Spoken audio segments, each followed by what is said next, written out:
Alright, welcome to Falcon Blues TV. Last night's Carabao Cup game against Huddersfield finished Everton 2, Huddersfield 1. Goals from Alex Iwobi and Andros Townsend. And, 9 changes, what you'd expect. Everton last night played like 11 players who hadn't played together as a full 11. It was frustrating, it was poor at times, poor decision making. And, frustrating with the sending off, which we all know about, and I'll get to in a minute. You 9 changes, what are you going to do about it? Especially with someone who hasn't played for nearly 2 years in Carabao, and to have 90 minutes in the tank. Fair play to the lad. He's only going to get better with fitness, with time. But I think, I was looking on social media last night and this morning, and the guns were out for him already. I mean, fucking hell, come on. He's played 90 minutes for the first time in ever. Do you know what I mean? You can't have a go with the lad over one appearance, and that sometimes just typifies Everton fans, the way we're too quick to react. But on the flip side, we won. We're through to the next round, which is great. And I think last night just showed how poor officiating is in this country. There was no consistency with the referees and the linesmen. You look at Moise Keane's goal that was given offside. Fucking hell, he was practically an hour away end. He was that far onside, and a great finish. I think it was Niels Nkunku, great run from the lad, and then a great ball through to Keane, who buried it. And I think looking at that, and then look at the sending off, which again was really harsh. The two of them have gone in together, and Keane's lashed out, and I look at that more of frustration in the way the game's gone for him. He had a good couple of chances in the first half. The through ball from Iwobi where he would put it straight to the keeper, and then the goal disallowed. So surely, the lad's head. We know he does have a problem with frustration, and I think the sending off was really, really harsh. It was ridiculous. If he's gone, why isn't the other lad gone? Who then probably should have gone for the tackle on Andros Townsend, where he went straight through his frigging leg and not actually through the ball. The linesman flagging their goal for the foul, and then our goal chalked off for offside. Very, very poor officiating last night. I can't understand that. And I'd like to think if Everton could try, I'd try and get that rescinded, that red card, because it was harsh on the lad. He had been playing well, and frustrations do rise up, and again, I'm looking through social media, and he's getting a lot of shit for it and stuff like that. But I think a simple thing there is, in the similar vein to Pickford, who wasn't having a good time, was getting frustrated with himself, was causing all sorts of problems for himself, is maybe the club needs to put him in touch with the club psychiatrist again, and maybe just find out where these issues are coming from. Obviously, he's had a great time at PSG, and he probably does want to move. Fine, if he wants to move, then fine. He goes if we can get money for him, and then that helps the club more than anything. But I think if someone's having a word with him, he just needs to get his head down. And I think obviously being second fiddle to Richarlison and Calvert-Lewin, or even third fiddle if you like, then if that's the case, is going to be frustrating when he was up front with Neymar, when he was up there with Mbappe. You get what I mean. It's a difficult situation for the lad, but I think he's got to work hard. He did. He played well, I thought. One player who I will point out who played really well was Alex Iwobi.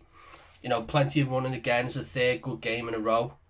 Where he obviously came on against Southampton and helped turn the game around for us for the better. And last night he was really good. Plenty of running, plenty of movement. Hopefully this is a turning point for Alex Iwobi, because the last couple of seasons have been really frustrating to watch him. That he's got for what he does for Nigeria, there's glimpses of him where he can actually push with the ball and do something with it. So hopefully he's found a bit of a role for himself. Damari Gray is an absolute steal at the moment for $1.5 million.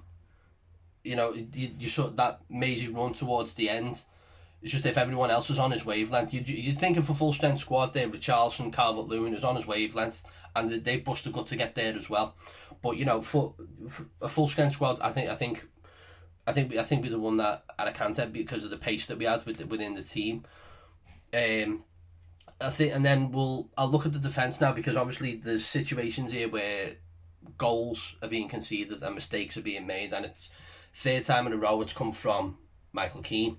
And for someone who's a solid defensive player, I know again changing centre backs all the time isn't helping, and I mentioned this in my last video. You can't keep chopping and changing centre halves, but if they're injured or they need coming out of the side for whatever reason, then you've got to take the rough with the smooth. And unfortunately, Keane is not. He's not moving with the changes. He's not rolling with the punches and dealing with the situation around him. And maybe I think maybe yesterday him not being captain might have had a bit of a factor. It was given to Holgate. Now, giving that to Holgate is also giving a bit of a shake up. Giving the lad a shake as well, because he needs to kick up the arse sometimes. But I think if Benitez has got two centre halves where they're struggling, in both Keane and Holgate, it's, well, I'll give the captaincy to you, or I'll give the captaincy to you. And I think in some cases Holgate needs that more, because he needs that boost, whereas Keane's more, he's a more mature centre half and more professional, I think, and probably doesn't need it, but needs that confidence. He is a confidence player, and hopefully either Yerry Mina comes back into the side, or the return of Ben Godfrey, who returned after being in isolation, travelled with the squad but was unable, didn't feature yesterday. Hopefully he'll feature maybe against Brighton, and the same with other players. There's still time for this team to gel. I mean, I'm not gonna complain too much, because we're unbeaten in 3. 2 away games, and we come away with the point last week, which was disappointing, but it was a good game against Leeds. Leeds could have been playing all night. They ran all day.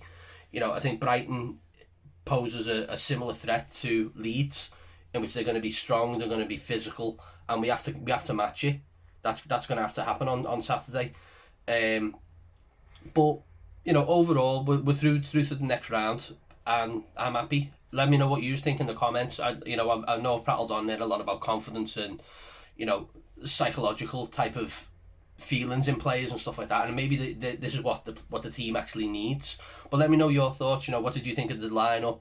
What are you thinking on Moise Keane at the moment? Obviously he's going to miss a game, straight red.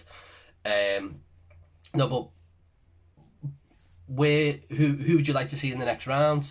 Obviously, there's the draw. I think it's the draw tonight. I'm not too sure. And then, who would you like to see in place of? Would you take Michael Keane out of the side and bring in Mina and Godfrey, or do you play Keane and Godfrey? Do you play Keane and Mina? Let us know how you'd line up those centre halves as well. As always, thank you so much for following us and listening to us. If you're after any of our gear, not this one because this is Primark's finest, check out falconblues.bigcartel.com. And yeah, just give us your thoughts on last night's result. And till then, up the fucking toffees. Colin Chong. See you in a bit.